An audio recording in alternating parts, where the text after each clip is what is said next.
16 दिसंबर 2014 की सुबह थी। पाकिस्तान के पेशावर शहर में एक स्कूल के बच्चे अपनी कक्षाओं में बैठे थे। कोई गणित के सवाल हल कर रहा था, कोई इतिहास की किताब पढ़ रहा था, कोई अपने दोस्त से फुसफुसाकर बातें कर रहा था। माँ बाप ने उन्हें सुबह विदा किया था, टिफिन बॉक्स देकर, माथे पर चूम कर, ये सोचकर कि शाम को वो वापस आएंगे। लेकिन उस दिन शाम नहीं आई।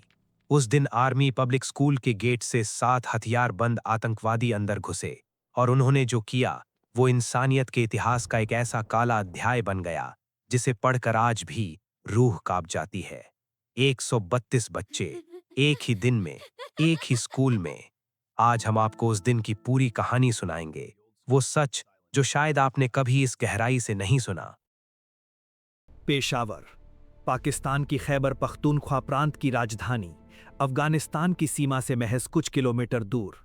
ये शहर सदियों से व्यापार, संस्कृति और सभ्यता का केंद्र रहा है, लेकिन 2001 के बाद से अफगानिस्तान में अमेरिका के नेतृत्व में हुए युद्ध के बाद पेशावर एक और चीज से परिचित हो गया: आतंकवाद।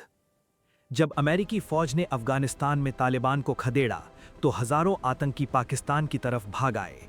तहरीक तालिबान पाकिस्तान यानी टीटीपी ने यहीं से अपनी जड़ें जमाईं। 2007 से 2014 के बीच पेशावर में दर्जनों बम धमाके हुए। बाजारों में, मस्जिदों में, सड़कों पर लोग डर के साए में जीने लगे थे। लेकिन एक चीज थी जो नहीं रुकी: बच्चों का स्कूल जाना, क्योंकि माँ बाप को उम्मीद थी कि पढ़ाई उनके बच्चों को एक बेहतर जिंदगी देगी। पेशावर का वर्सक रोड इलाका, यहाँ खड़ी थी वो इमारत जिसे लोग एपीएस के नाम से जानते थे, आर्मी पब्लिक स्कूल। ये स्कूल पाकिस्तानी सेना द्वारा संचालित था, जहां लगभग 1100 से 1200 बच्चे पढ़ते थे। उनकी उम्र थी 10 साल से 18 साल के बीच। 16 दिसंबर 2014, सर्दियों की सुबह, धुंध थी हवा में, बच्चे स्वेटर पहनकर स्कूल आए थे। उस दिन सीनियर बच्चों के लिए ऑडिटोरियम में एक फर्स्ट एड ट्रेनिंग सेशन था, पाकिस्तानी सेना के मेडिकल कोर की तरफ से। किसी को नहीं पता था कि जो जगह उस सुबह बच्चों को प्राथमिक चिकित्सा सिखाने के लिए चुनी गई थी, वही जगह उस दिन सबसे पहले खून से रंग जाएगी। सुबह के करीब 10 बजे स्कूल के पिछले हिस्से की एक दीवार, यहां से 7 आतंकी अंदर दाखिल हुए। ये सभी तहरीके तालिबान पाकिस्तान के सदस्य थे। सातों के शरीर पर सुसाइड वेस्ट बंधे थे। सातों के हाथों में AK-47 असॉल्ट राइफलें थीं। और सबसे भयावह बात, ये सभी पाकिस्तानी सेना की वर्दी पहने हुए थे। बाद में जांच में पता चला कि इन 7 में से 6 अफगान नागरिक थे और एक चेचन मूल का था। इनका नेता उमर मंसूर था, जो टीटीपी का एक वरिष्ठ कमांडर था। इन आतंकियों ने महीनों की योजना बनाई थी। उन्होंने 16 दिसंबर की तारीख जानबूझकर चुनी थी, क्योंकि ये वही तारीख थी जब 1971 में पाकिस्तानी सेना ने बांग्लादेश में आत्मसमर्पण किया था। ये पाकिस्तानी इतिहास का एक कड़वा दिन था और टीटीपी ने इसी दिन एक और घाव देना चाहा। स्कूल की दीवार फांदकर जब ये आतंकी अंदर आए, तो पहले गार्ड से मुठभेड़ हुई। कुछ गार्ड मारे गए, लेकिन तब तक देर हो चुकी थी। आतंकी स्कूल के अंदर थे। जब पहली गोली चली तो शुरुआत में बच्चों और शिक्षकों को समझ नहीं आया। कुछ ने सोचा शायद पटाखे हैं, कुछ ने सोचा कोई ड्रिल है, लेकिन जब चीखें सुनाई देने लगीं, तब सच्चाई सामने आई। आतंकवादी पहले ऑडिटोरियम की तरफ बढ़े। वहां उस दिन करीब 100 से 150 बड़े बच्चे फर्स्ट एड ट्रेनिंग ले रहे थे। दरवाजा खुला और अंदर आए वो चेहरे जिन्हें देखकर हर बच्चे का दिल डूब गया। आतंकियों ने ऑडिटोरियम में घुसते ही अंधाधुंध गोलियां चलानी शुरू कर दी। बच्चे भागने की कोशिश करने लगे, कुछ मेजों के नीचे छुप गए। बाद में एक बचे हुए बच्चे ने पाकिस्तानी अखबार को बताया, मैं एक लाश के नीचे छुप गया था। मेरे ऊपर मेरे दोस्त का खून था।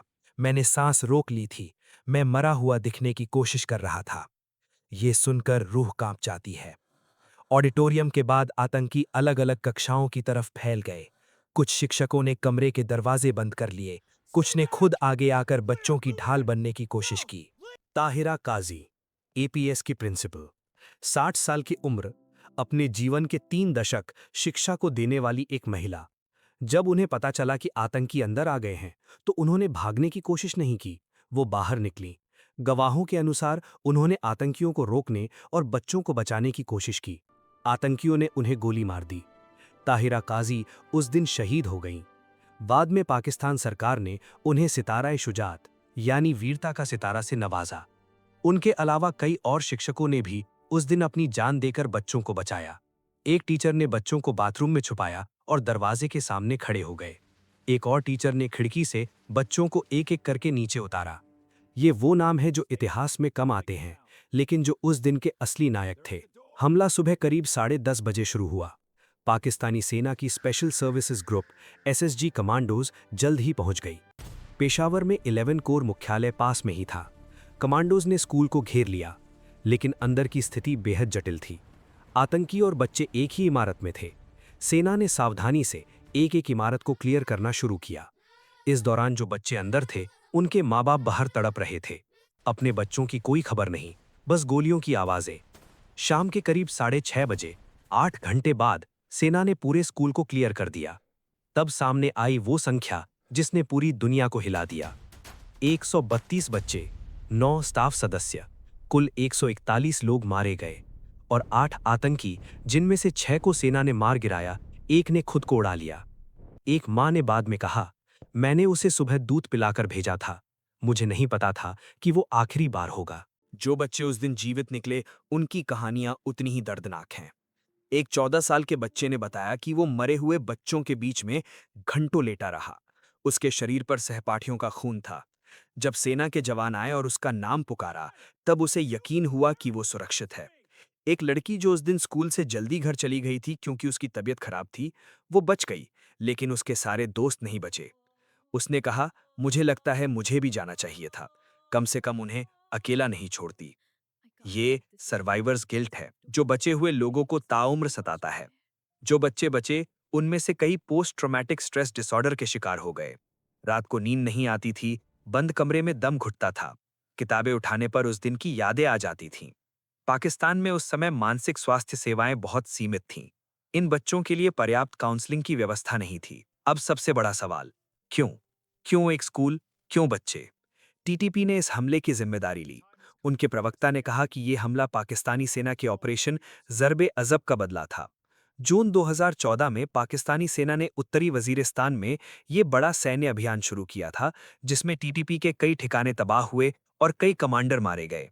टीटीपी ने कहा, तुमने हमारे बच्चों को मारा, हमने तुम्हारे बच्चों को मारा। ये तर्क झूठा था। ये एक मनोवैज्ञानिक युद्ध था, डर फैलाने की कोशिश। वो चाहते थे कि सेना के जवान ये सोचे कि अगर वो टीटीपी के खिलाफ लड़े तो उनके बच्चे निशाने पर होंगे। लेकिन हुआ इसका उल्टा। इस हमले ने पूरे पाकिस्तान को एकजुट कर दिया। पाकिस्तान के प्रमुख उलमाओं ने स्पष्ट रूप से कहा कि ऐसे हमले इस्लाम विरोधी हैं। 1.5 अरब मुसलमानों में से किसी ने भी इस हमले को जायज नहीं माना। आतंकवाद का कोई धर्म नहीं होता। 16 दिसंबर 2014 की रात पूरा पाकिस्तान सदमे में था। कराची से लाहौर, इस्लामाबाद से क्वेटा, हर जगह मोमबत्तियां जलाई गईं। प्रधानमंत्री नवाज शरीफ तुरंत वापस आए। सेना प्रमुख जनरल राहिल शरीफ उसी दिन पेशावर पहुंचे। विपक्षी नेता इमरान खान, जो उस समय सरकार के खिलाफ बड़े आंदोलन में थे, उन्होंने तुरंत अपना धरना स्थगित कर दिया। ये पाकिस्तान के इतिहास की एक दुर्लभ घटना थी, जब सत्ता पक्ष और विपक्ष एक साथ खड़े थे। 17 दिसंबर को सरकार ने राष्ट्रीय कार्य योजना नेशनल एक्शन प्लान की घोषणा की।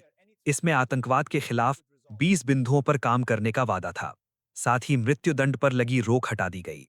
दुनिया भर से प्रतिक्रिया आई। भारत में प्रधानमंत्री मोदी ने नवाज शरीफ को फोन किया। भारतीय संसद में 2 मिनट का मौन रखा गया। दिल्ली, मुंबई में मोमबत्तियां जलाई गईं। ये वो पल था जब भारत पाकिस्तान की दुश्मनी कुछ घड़ियों के लिए भुला दी गई। अमेरिका के राष्ट्रपति ओबामा ने कहा कि ये पूरी मानवता पर हमला है। मलाला यूसुफजई, जो खुद तालिबान की गोली से बच चुकी थीं, ने कहा, मैं इन मासूम बच्चों के लिए रो रही हूं। आंकड़े याद रहते हैं, लेकिन इंसान भुला दिए जाते हैं। आइए कुछ उन मासूम आत्माओं को याद करें। अहमद नवाज, 14 साल, क्रिकेट का दीवाना। सपना था पाकिस्तान के लिए खेलना।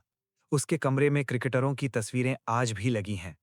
उसके पिता कहते हैं, मैं उन्हें नहीं हटाता।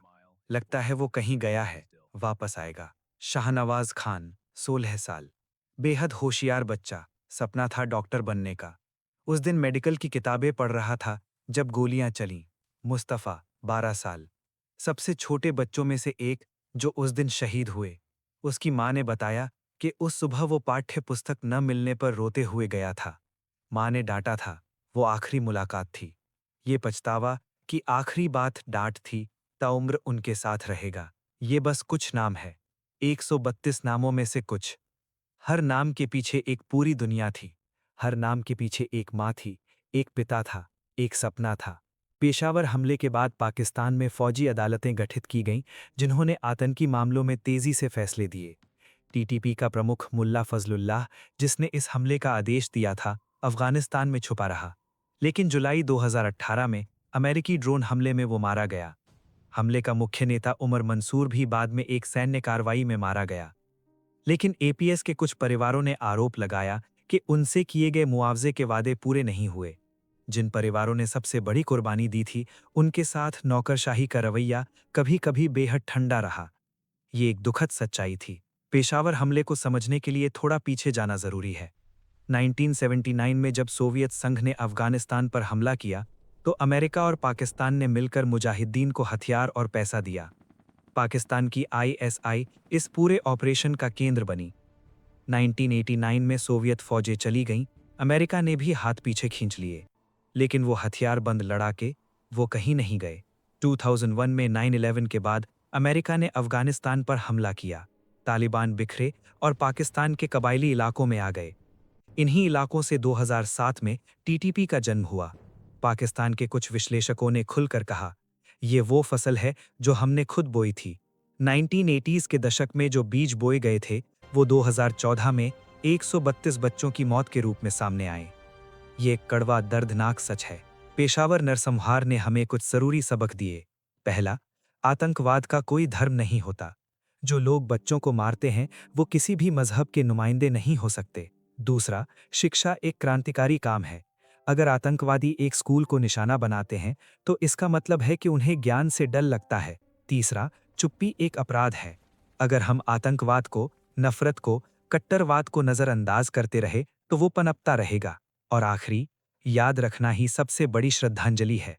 हर साल 16 दिसंबर को पाकिस्तान में एपीएस शहीद दिवस मनाया जाता है। पेशावर में बने शहीद स्मारक पर उन 132 बच्चों और 9 स्टाफ सदस्यों के नाम लिखे हैं। उनके माँ बाप वहां आते हैं, फूल चढ़ाते हैं, आंसू बहाते हैं। एक माँ ने कहा, हर 16 दिसंबर को मेरा बेटा एक बार फिर मर जाता है। हर बार वो दर्द उतना ही तेज होता है। वो 132 बच्चे मरे नहीं, वो हमारी यादों में जिंदा हैं। वो हर उस स्कूल में जिंदा हैं जहां बच्चे आज पढ़ रहे हैं। वो हर उस सपने में जिंदा हैं जो आज पूरा हो रहा है। पेशावर, 16 दिसंबर 2014। एक तारीख जो हम भूल नहीं सकते। एक दर्द जो हम भूलना नहीं चाहते, क्योंकि याद करना ही उनके प्रति हमारी सच्ची श्रद्धांजलि है।